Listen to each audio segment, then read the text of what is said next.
Hello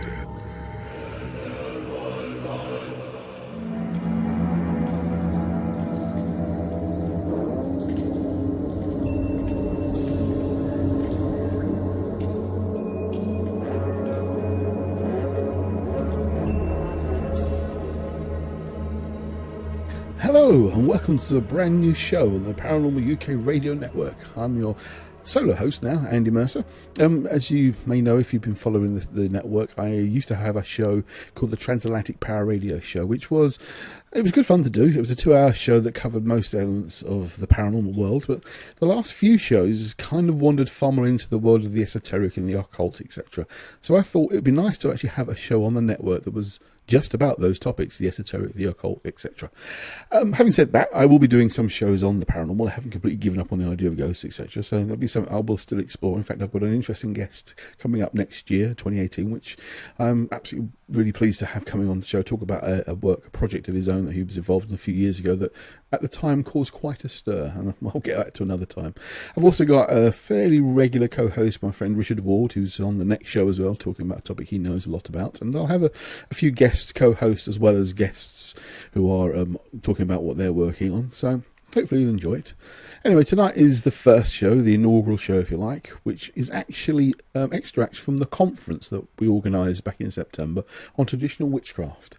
If you've been following shows on the network, my last show before this one was called the Nameless Show, which was based on the conference, the Nameless Arte, where Richard and I were talking about the future speakers at our conference that was upcoming.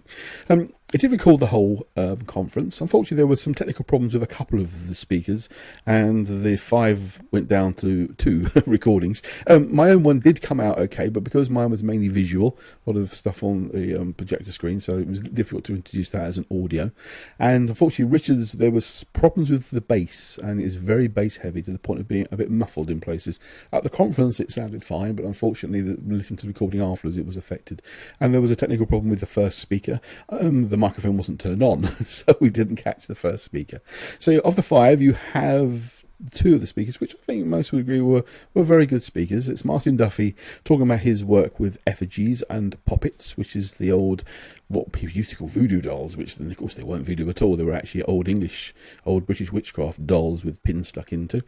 And then we have Gemma Gary talking about her early experiences with witchcraft and how she came to write her book, Traditional Witchcraft, A Cornish Book of Ways, which is 10 years old next year, 2018. So there you go, that's tonight's show. First up is Martin Duffy talking about effigies and poppets. So over to you, Martin. I'm going to be talking on the subject of the use of effigies in magic. Many of us know these effigies by the name of poppets, which comes from a Latin word, pupa, which means small child or doll. The British use of effigies is believed to derive from a Greco-Roman practice of using effigies which were known as colossi. And these are in turn, this practice in turn originated from an Egyptian practice. The way colossi were used would be familiar to many people in the West, were Western magical practitioners. They were often named for their victims, and then they were mutilated in some ways, either being struck with nails or melted, or had various limbs torn from them. And these remains were then taken somewhere such as a tomb or a cemetery, or sometimes left in a watery grave. And by placing them in these locations, it was believed that the spirits of the restless dead, or perhaps the spirits of the place that dwelled there, would intercede on the magician's behalf and achieve the magical desire. Because the nature of colossi, they're often destroyed as part of the magic. Very few have ever been found in Britain. However, very few were ever found, apart from a very rare example that was found in my own home county of West Sussex, during some archaeological excavations at Roman Fishbourne Palace in 1992. It's a very small object, this particular one. The arms have been partially removed. It's crudely made of indeterminate gender. And it's also made of lead, which, being pliable, is particularly easy to manipulate and tear pieces off of. They didn't find any curse tablet with this particular one, but... The earliest mention of a poppet as a written source in Britain comes from a 10th century charter, where a widower and her son were charged and had their land stripped from them for striking an iron nail into an effigy. But By the 16th and 17th centuries, the use of effigies was very popular in Britain. This was perhaps invigorated by the increased availability of magical texts during the 17th century, many of which contained written instruction as to how to make puppets and how to use them. And in the 16th century, Reginald Scott, writer of Discovery of Witchcraft, which I'm sure many of you know, mentions that puppets were greatly feared by people and they were much used by witches. And this association is also found in some 17th century depictions of witchcraft. When making puppets, the materials that were chosen were quite often chosen for their suitability to purpose. So, for example, if one wanted to make a puppet for long-lasting protection or long-lasting love, you tend to choose a material that was enduring. Whereas if your intention was to cause a victim to waste away, obviously you would pick something that decayed or moulded or rotted. To these materials, the witch would often add certain adjunctive ingredients. These were often added more for magical than practical reasons. One example comes from the Elizabethan cunning man, John Walsh, who was from Dorsetshire. And to his clay effigies, he added various various items, such as earth from a newly made grave, ashes from a rib bone, and he particularly specified that if you were to make it a doll for of a male, you should use the ash of a male skeleton as a rib bone, and a female for a female, obviously. As well as that, he would use a black spider, the inner pith of an elder, and he would use water in which he'd washed his toads, which were his physical embodiment of his familiars.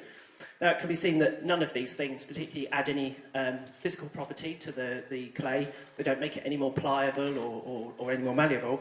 They were obviously added particularly for their occult virtue. Clay dolls are perhaps the most favoured material for making effigies. This is probably because it's quite easily available, even to the most poorest of people, you collect it directly from the earth. In Scotland, these were known as corp cree, which means clay body. And in the 17th century, the Scottish witch Janet Bredhead said that her clay was made by sieving crumbled earth so she could obtain a fine earth. And she would then mix this with water taken from a holy well.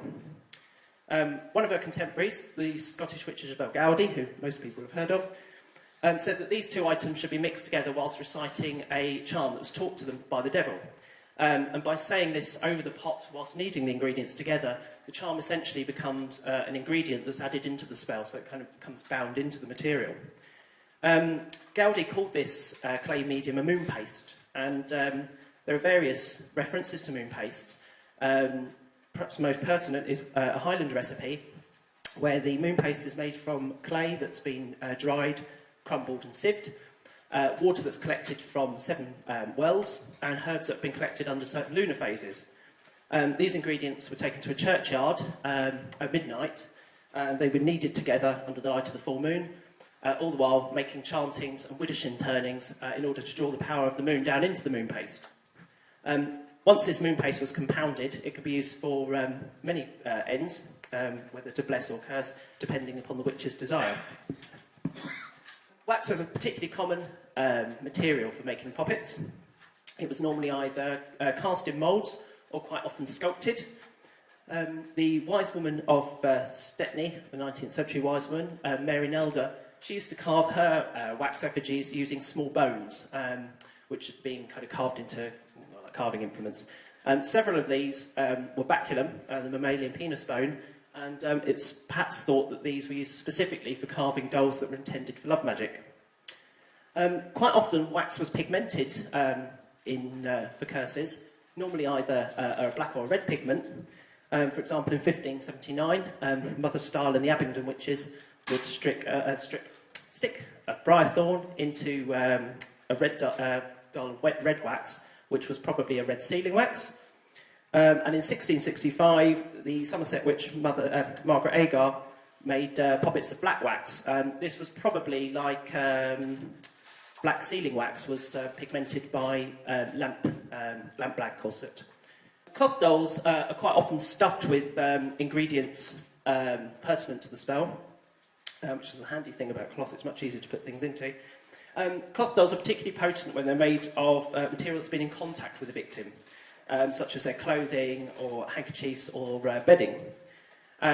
Cloth can also be used to make garments for the doll and dress the doll in. A less usual form of puppet are those that are made by knotting and plaiting. This particular doll was sent to a Sussex farmer by a disgruntled farmhand who'd been made unemployed by him and wasn't happy. And again, you can see the doll's being knotted into shape.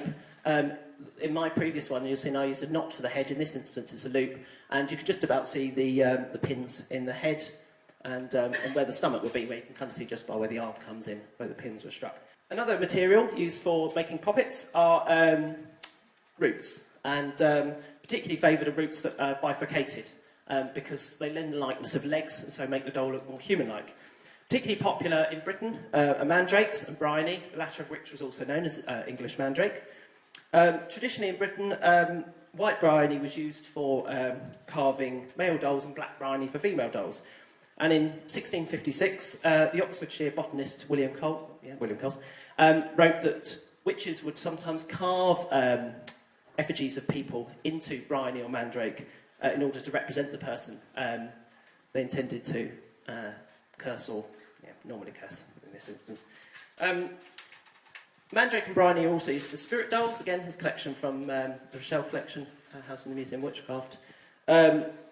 Mandrake and bryony dolls that were used for spirit dolls basically were like a home for a plant familiar.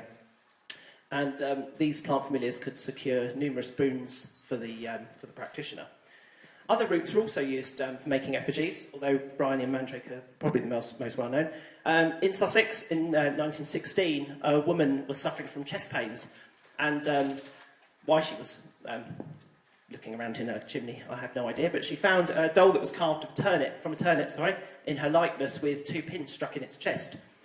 She was suffering from an asthma-related condition, and she took the doll to the local vicar, who said, well, it's a load of nonsense, this isn't going to do anything. He'd moved down from London and didn't believe in a lot of these things. Sadly, the woman did pass away very shortly after.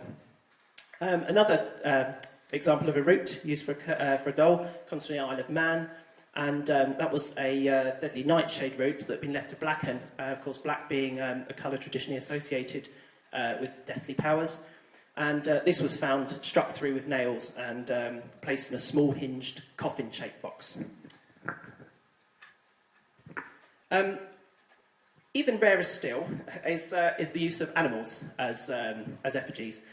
Very uncommon now, less common further back in time when people had a slightly different attitude towards living creatures when times were harder.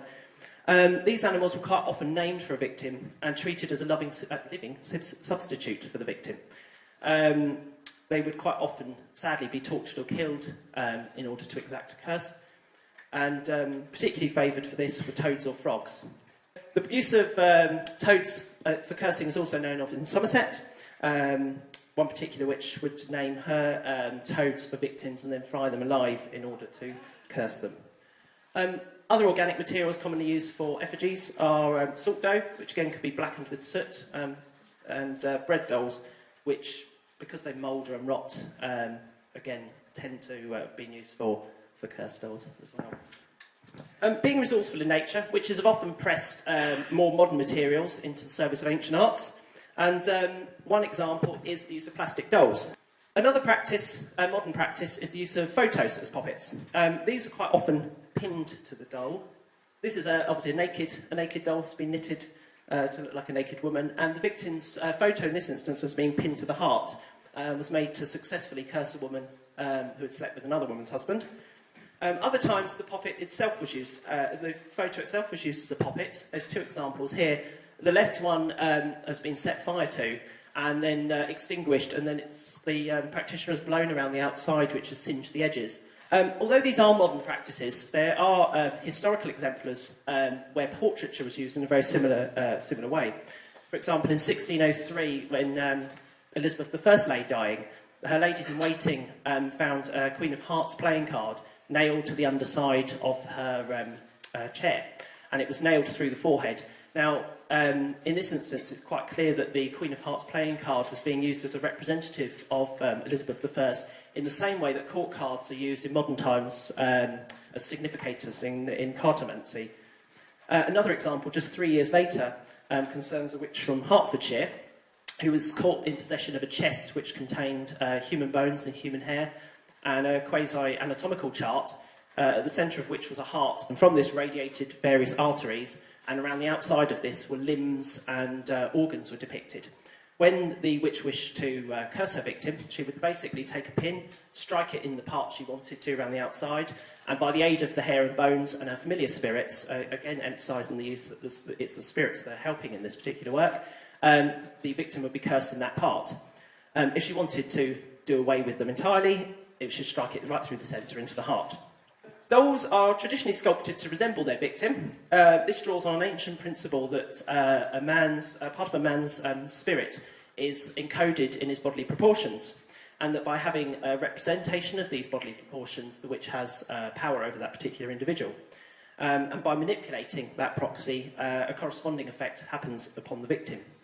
However, through power of imagination, this same art can be applied to almost anything.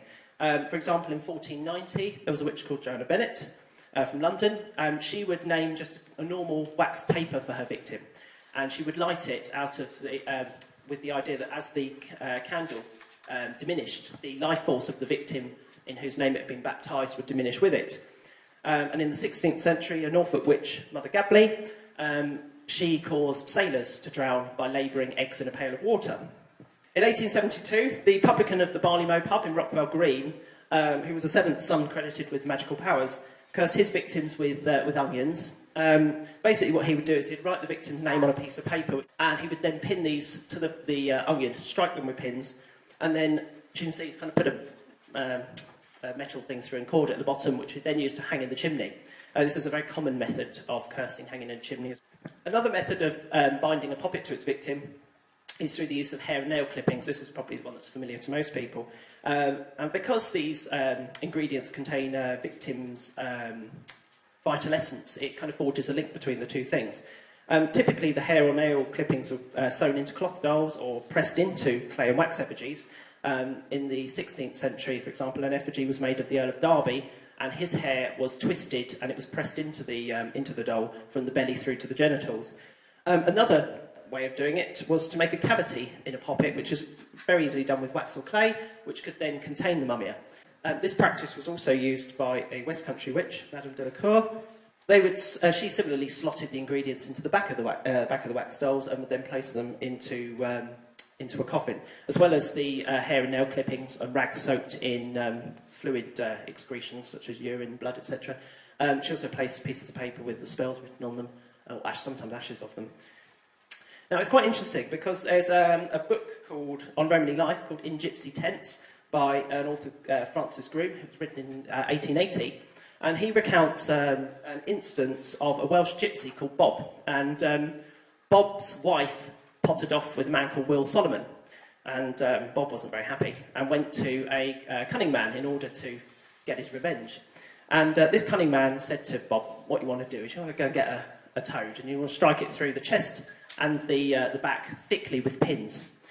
And then you want to take that, stick it in a cup, put a slate over the top, take it to one of Will Solomon's ancestors' graves and bury it in the foot of the grave and leave it there for 5 weeks, come back at midnight and disinter it. And if you do that, it'll drive Will Solomon mad. And so Bob decided that's what he was going to do. Apart from he didn't. He went to the wrong grave, buried it in someone else's grave, and he didn't go back in 5 weeks and dig it up. And as a result, he did go mad himself. I guess the spell backfired, and he didn't live much longer than that, sadly. A sad story for Bob. Popular place for leaving cursed dolls is graveyards. And obviously part this is because graveyards are a place of death, but also graveyards are a place where the spirits of the dead reside, and these could help out in the spell. And the spirits of the dead were quite often used, interestingly, by Greco-Romans when they were using their colossoi. In the mid-16th century, a linen bundle was found in a churchyard in London and contained a wax doll that was struck through with pins.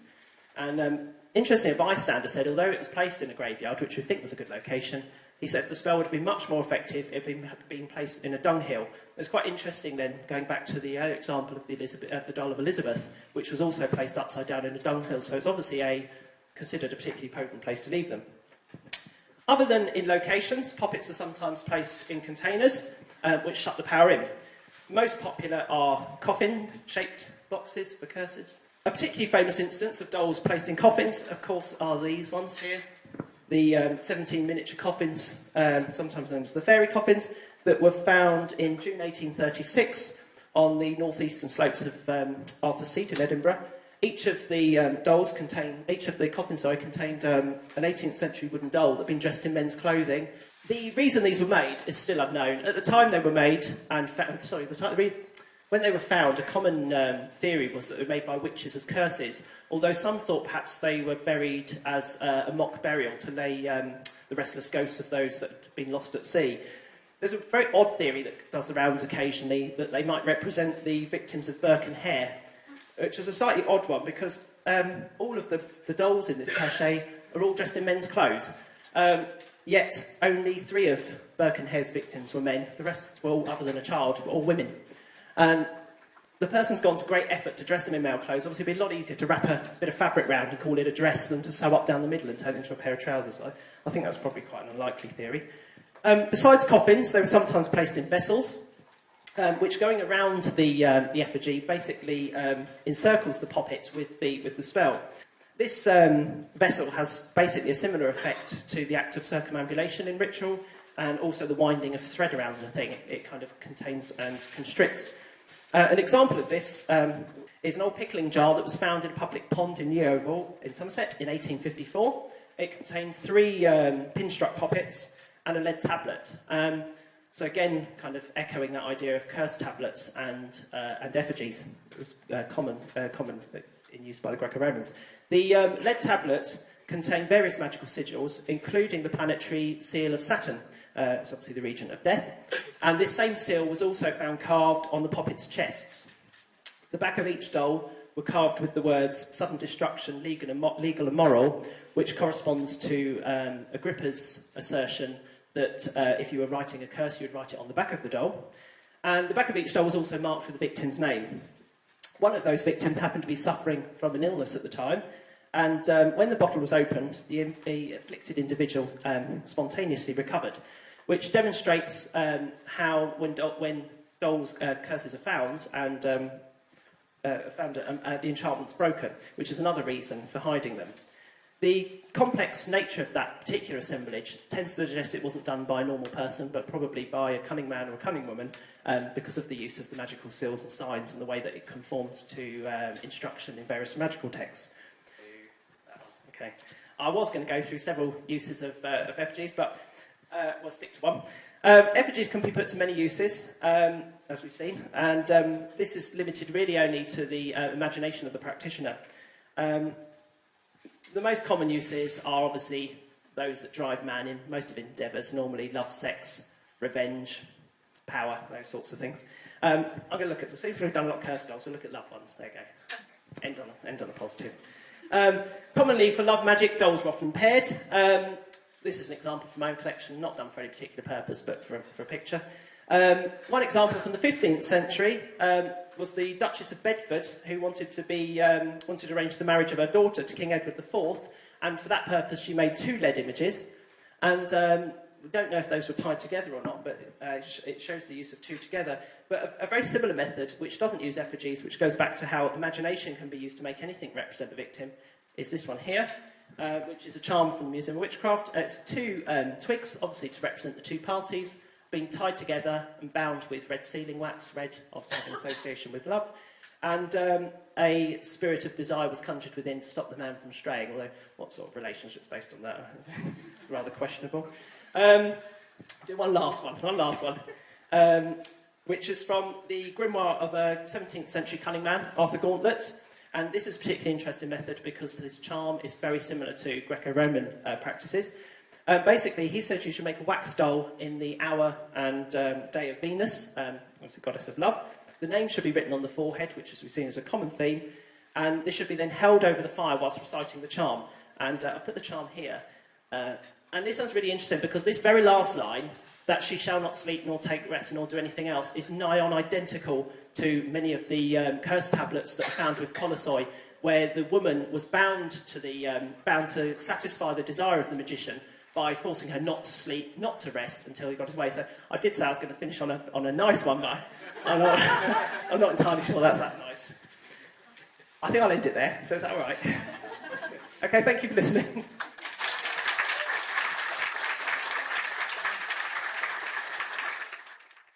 Well, that was Martin's talk, or at least extracts of his talk. Obviously not going to give the whole thing because you have to have been there to get that. But there was an example of what he was talking about. Some very interesting material. In fact, he didn't quite even get to finish because he had a lot of stuff and it was very interesting, but unfortunately ran out of time. But it kind of helped because one of the things he was going to talk about was something that a friend of mine, David Farrant, did with voodoo dolls and the police, which is probably best left unsaid. I'll leave that there. And the next extracts tonight are from Gemma Gary's talk on traditional witchcraft, her experiences and becoming first involved. Over to you, Gemma. So, yes, Traditional Witchcraft, a Cornish Book of Ways, in 2018 would have been knocking around for about 10 years now.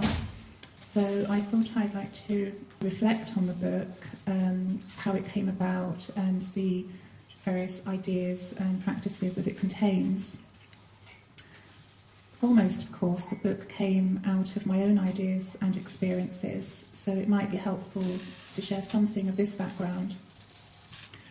I grew up in an entirely non-religious background, or family rather, yet it was informally spiritual. There was always an acceptance of the spirit world, and this may in part have influenced my interest in the world of witches.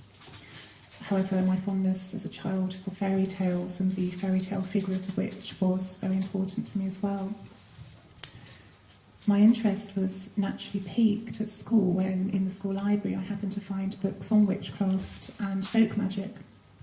Many of these were historical books on the witch trials and what have you, but there was also a book which included not only folk magic but also modern witchcraft, which was the first time I'd encountered the idea of witchcraft as a contemporary practice.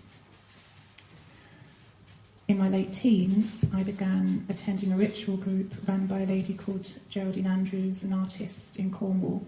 She ran her rituals on her small holding and in local woodland.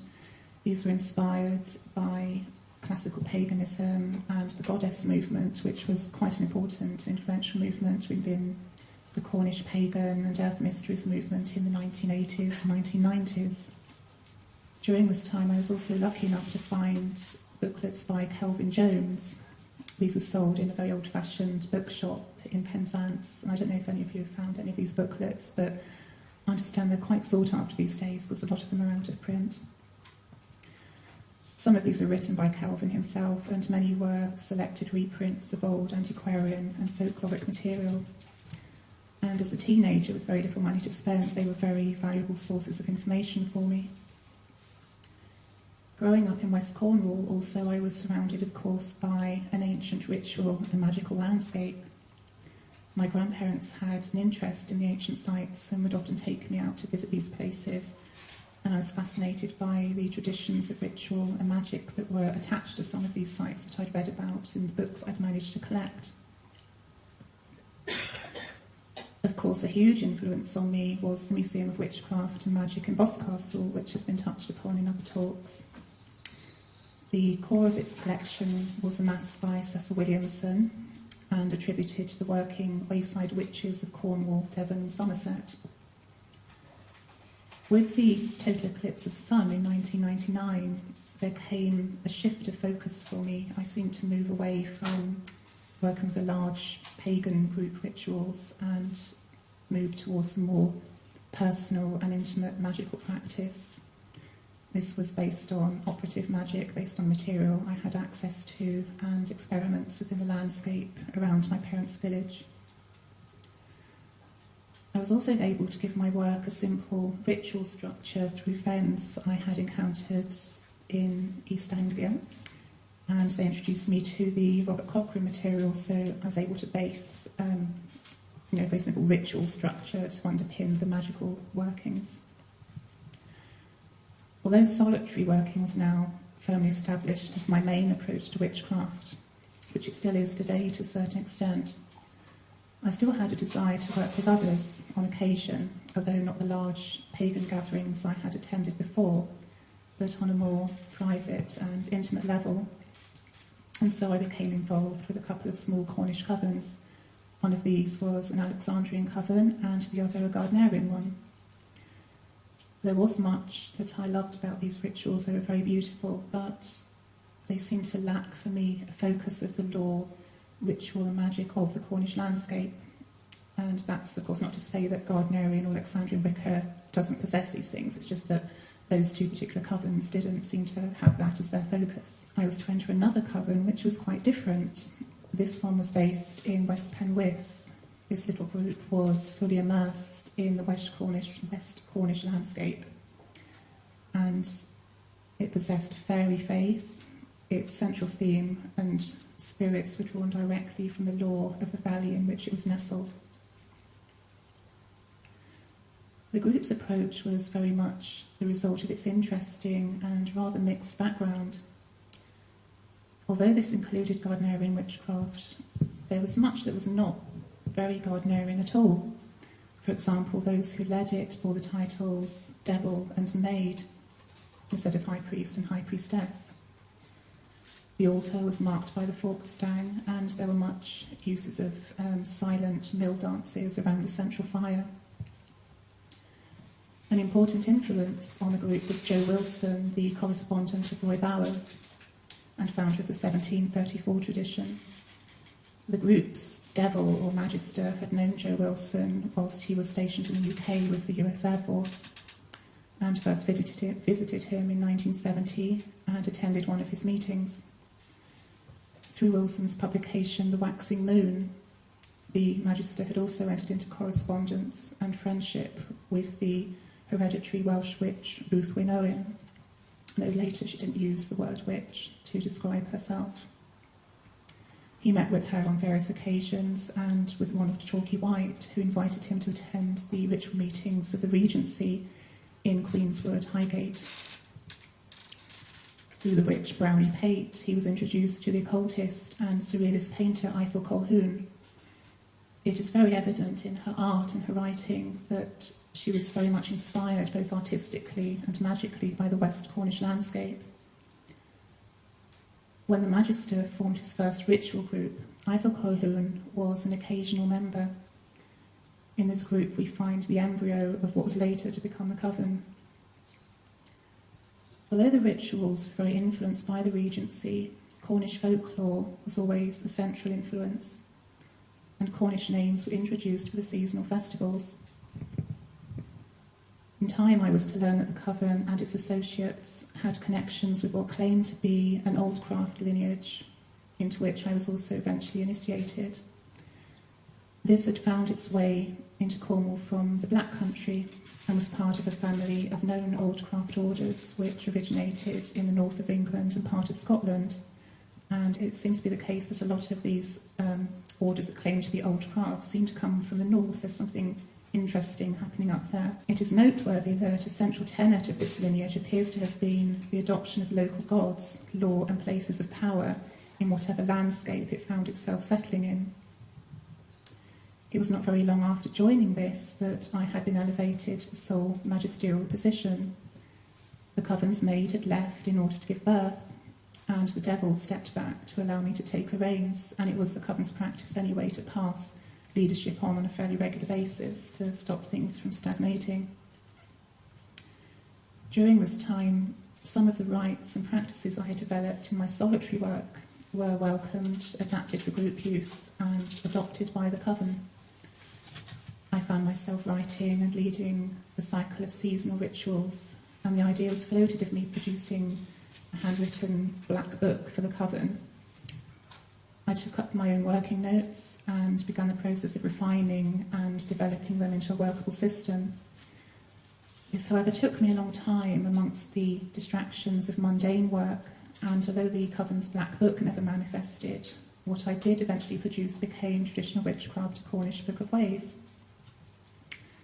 The title itself needs explanation because, of course, the term traditional witchcraft means different things to different people.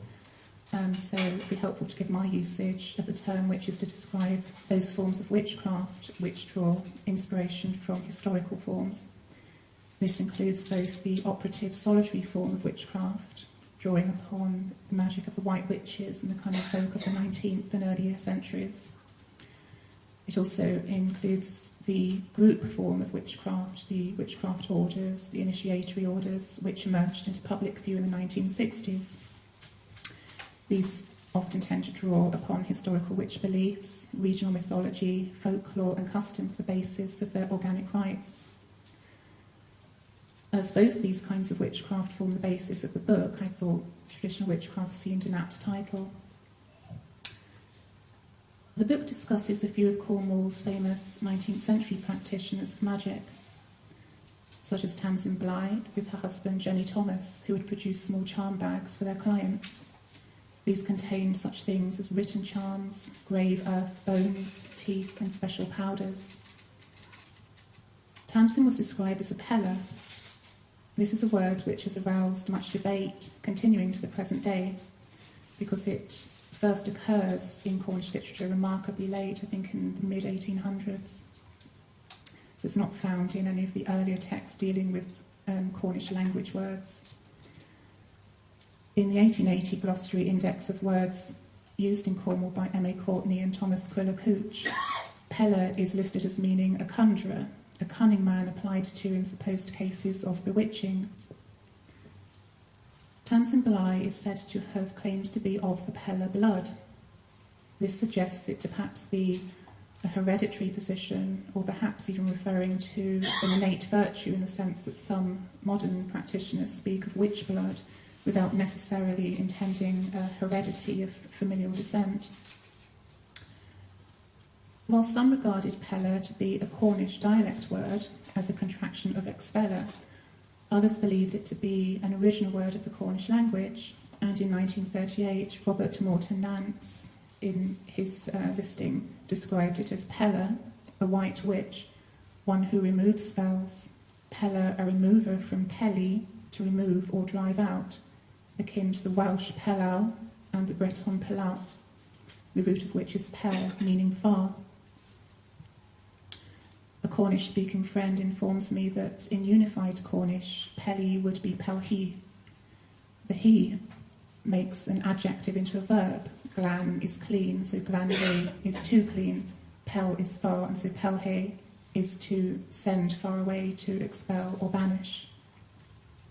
Again, all of this is hotly debated and probably always will be, as yet further interesting theories continue to arise. For the Pellers of Helston, we know that magical books were consulted, for one of their charms included a curious bird-like figure marked as the Nalga. This appears in Sibley's A New and Complete Illustration of the Occult Sciences, where it is listed as a spirit devoted to protection against evil, spirits, witches, fear of the devil, and to fortification of the mind. For this part of the book of Kelvin Jones and the perhaps sometimes embellished work of William Bottrell and Robert Hunt were main sources. In the chapter The Cunning Path, I move on to contemporary practice and the idea of the land as the teacher and a source of power for the practitioner. This is an idea prominent in my personal work and the work of other practitioners I had encountered locally, as well as also the lineage I had been initiated into. And all that is presented in that part of the chapter is very much my own development of these ideas.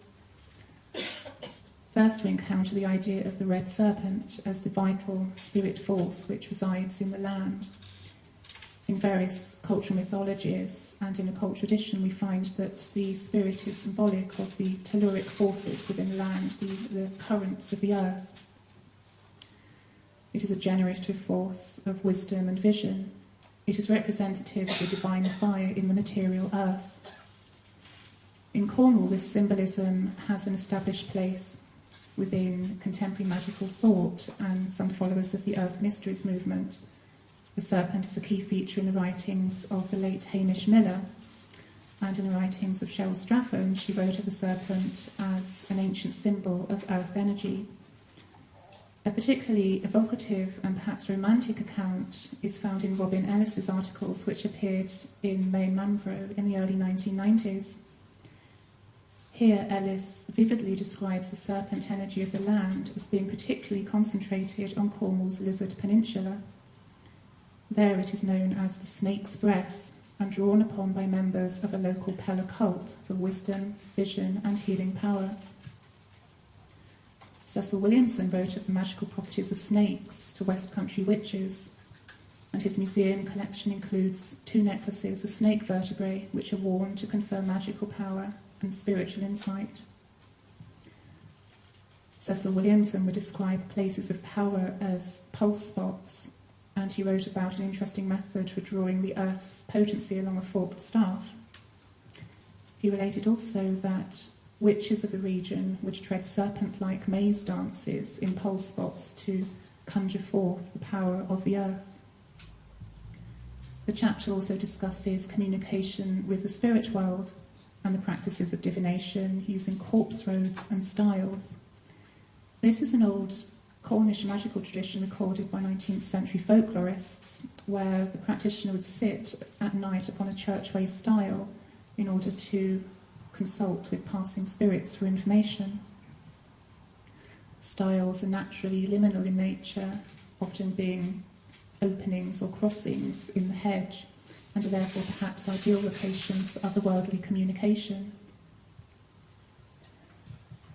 Moving further into the realm of mystical experience, we find also the act of becoming, in which the practitioner achieves a mystic union with all, or all as one, being a tenet of wisdom found in cunning traditions, such as the rites of the toad bone. One tool to help achieve these states is the Troy stone. This is a flat slab of slate-type stone carved with a circular labyrinth. Practitioners would perhaps draw their finger in and out of the labyrinth over and over again to achieve trance states and work magic. Cecil Williamson writes that the witches of the southwest use the labyrinth design to enter and return from the otherworld. We then return to the dead and the otherworld to explore a little of Cornwall's fairy faith. Of the various fairy tribes in Cornwall, the most prominent of the region's folklore tend to be the Piskies, the Spridgeons and the Knockers, which sounds rude, but it's not. The Piskies, of course, could be considered the Cornish variety of the Devon Pixies. They haunt the wild and remote parts of the landscape, from the secret wooded valleys to the high rocky cairns, and occasionally hold fairy fairs in human-made fields.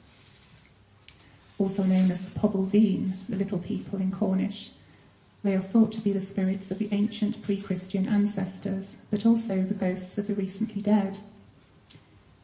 If regular offerings are made quietly to them, such as a little water, they would help out around the house or complete various tasks on the farm.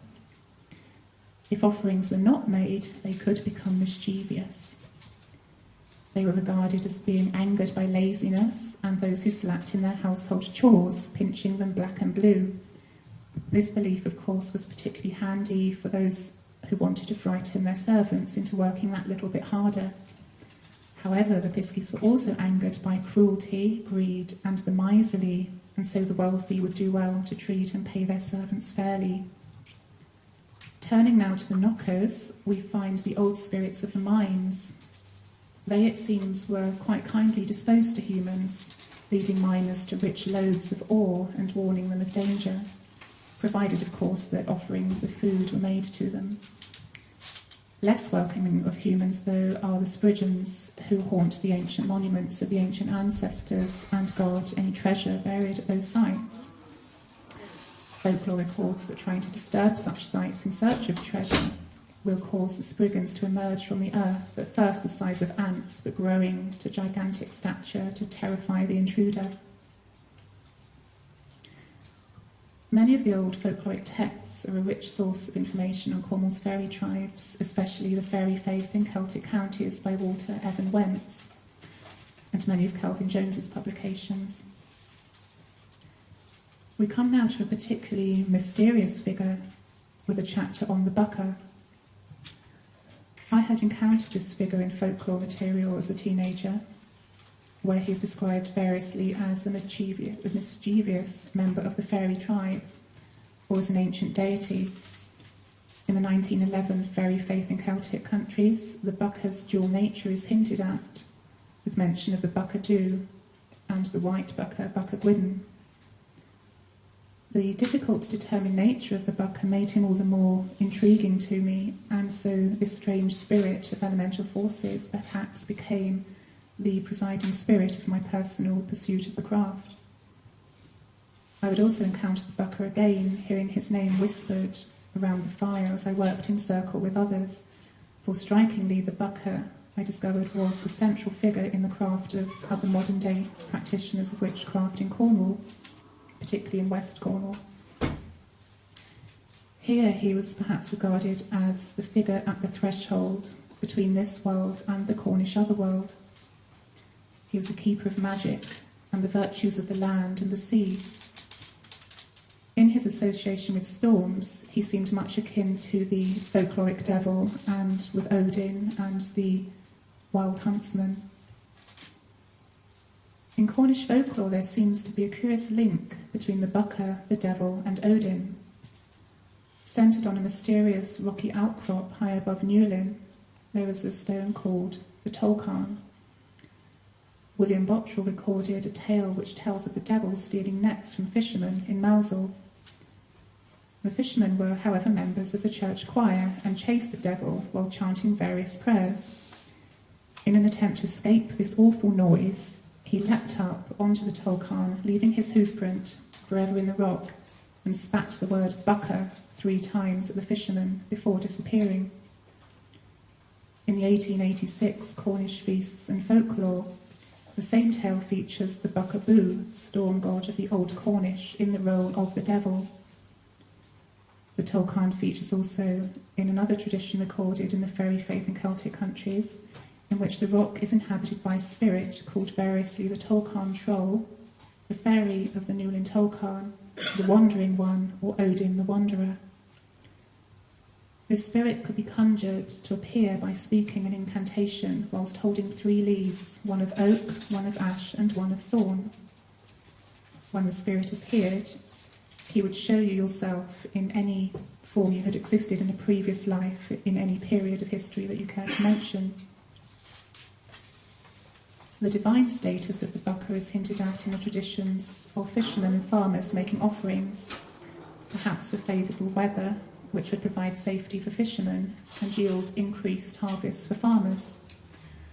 A folklorist in 1951 recounted that when the sea was moaning, it was the sound of bucca calling for rain. As a spirit invoked by witches in the west of Cornwall, he is regarded as a liminal and dualistic figure of light and dark. We are reminded of the witches' god of the Sabbat and Levy's goat-headed depiction of the Baphomet. It is therefore of interest to consider the etymology of bucca as noted by Nigel Jackson. Here the Indo-European bu denotes a horned beast, such as a goat, ram or stag, and it is from here that we get the word buck. From it are also derived the Sanskrit bucca and the Anglo-Saxon bucca, both meaning a he-goat. The Middle High German bock and the Gaelic bock, again, both meaning goat. There are various interesting theories as to the nature and origins of the bucca. He is ultimately a mystery, and therein lies much of his importance and value to the practitioner. It is in the times betwixt, such as standing in the quiet fields of dusk, surveying the surrounded landscape in the fading light, that one might come to know the bucca as an experience or a magical state of being that is difficult to categorise or quantify. The Essex cunning man, Andrew Chumley, appeared to have a keen interest in regional manifestations of the old craft and the cunning traditions. He was also initiated into the same old craft lineage in Cornwall, and it seems he was intrigued by the Pella current and the bucca. On one of his visits to Cornwall, where he had been initiated into the old craft, he spoke the charm. "Come, bucca, come, noble captain of our Sabbath, come forth, God and faithful King. Come dancing over the mound to stand upon the stone of truth. Here to plant the tree of bucca, the he-goat horned stag of Pella." We know of Andrew that he was initiated into a number of old craft lineages, not only in Cornwall but Wales has been mentioned, East Anglia and Essex, and I think another one, but I can't remember where from.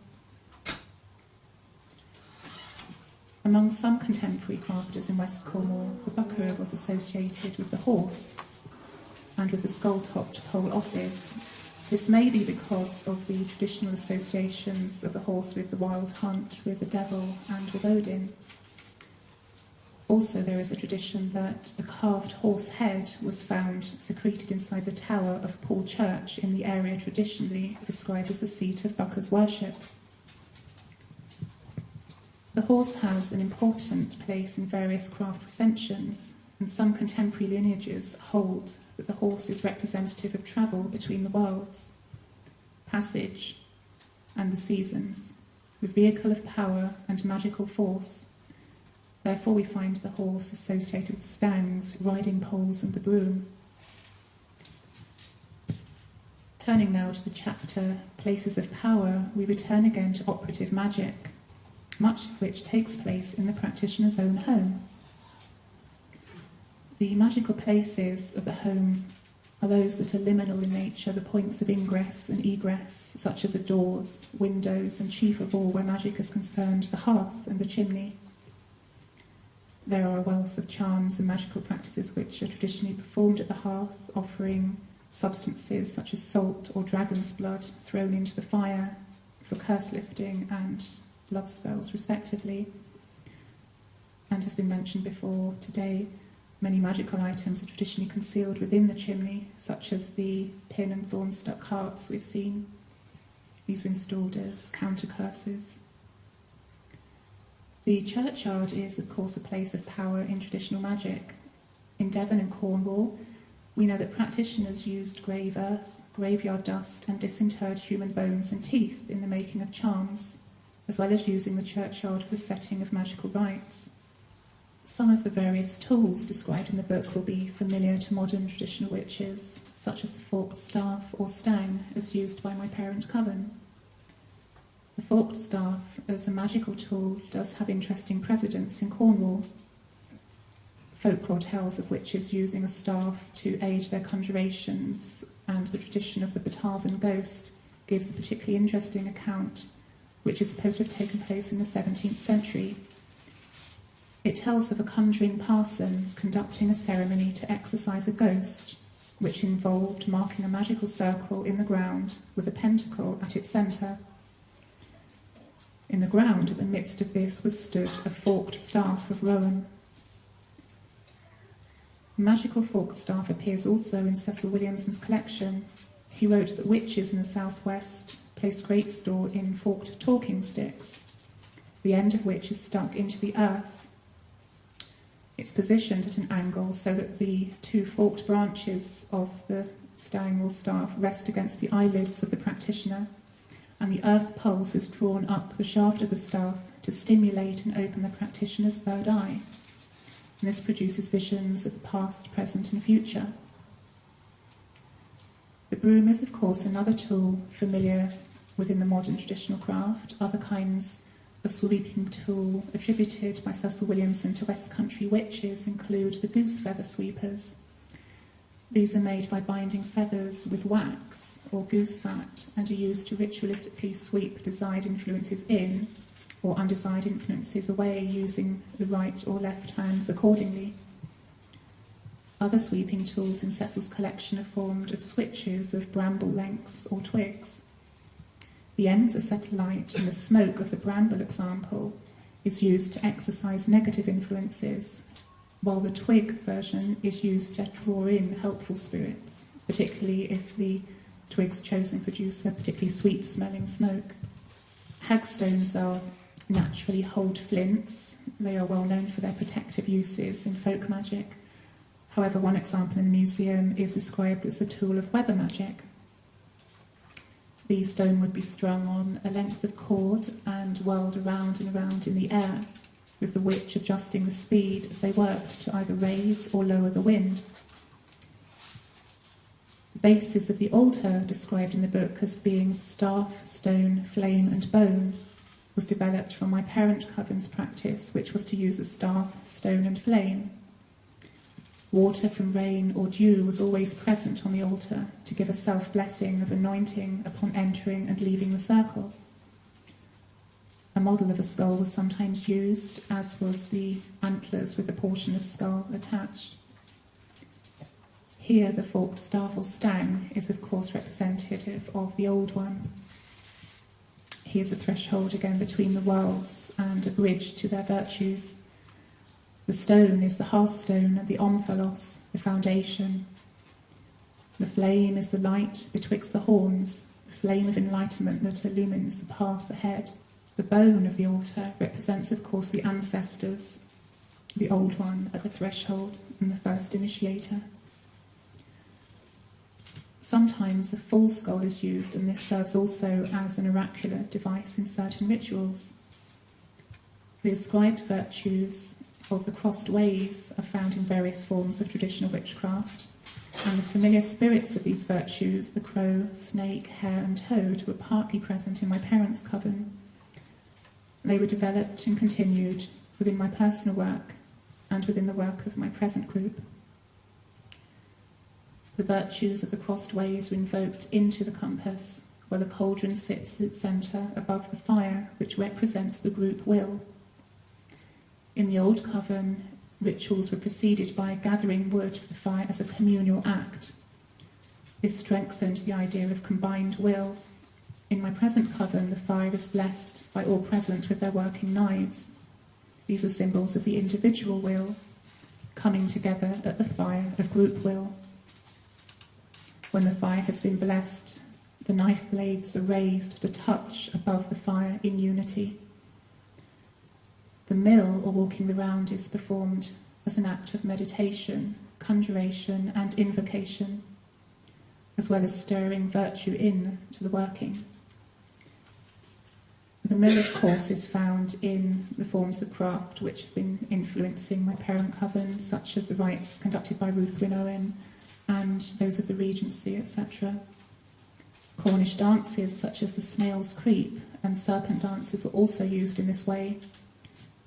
The magister of the group once wrote of such a dance in one ritual, saying, "We arise and go straight into a spiral dance, inwards, moonwise, towards the maid standing at the centre, then outwards, unwinding the spiral sunwise. This is a silent form of invocation in which we all try to grow in awareness of the presence of deity in all of us." The invocation of the bucker presented in the book has at its heart the union of opposites, and it is thus an invocation of one-pointedness, or all as one, the goal of the wise.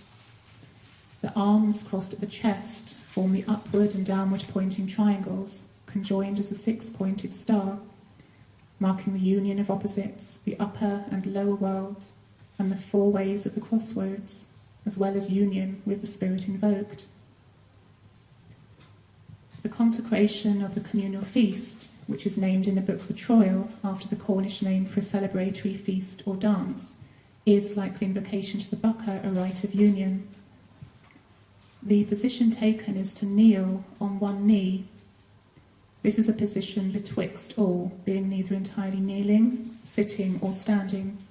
The arms are again crossed, marking the six-rayed star. When the troil of the feast is first poured upon the fire, the words, "Here's to the devil with his wooden pick and shovel, digging tin by the bushel with his tail cocked up," are spoken. These are taken from the old Cornish Christmas play, Duffy and the Devil. It appears to have been adopted by the northern Oldcraft lineage when it first arrived in West Cornwall and was always used to open the feasts of the coven. The first part of the book, which deals exclusively with operative magic, has two main sources: the magical practices of the cunning folk as recorded by 19th century folklorists, and the writings and artefacts featured in Cecil Williamson's work. Some, of course, are crossovers, and some are my own adaptations, innovations, yet still both based on these two sources. Of course, we've not had time to cover all that the book contains in any detail, but I hope this talk has given an insight into the events and influences that led up to it being written, and its practices, the background of these practices in personal practice, present craft streams in Cornwall, and the cunning traditions of the past. It's perhaps not a book I would have written today, but I'm still very fond of it because of the period in my life that it grew out of. So, thank you. And there you have it. That's our first show in the bag, as it were. That's the Radio Hermetica's very first show. I hope you've enjoyed it, guys, and we'll be tuning in next month to the next show. Just before we go, a quick shout out to the German dark ambient duo Hertz 9, who are the artists whose music I have used for the introduction to the show. It's done with their permission. They are fully aware that I am using their music, and they've given their permission. So thanks again to Hertz 9. That's Hertz is German for autumn, and 9 as in the number. So if you look up Hertz 9, you can find them on YouTube and various musical stations. And that's the show for tonight. Hope you've enjoyed it, and we'll tune in next time. Okay, thanks a lot. Bye bye.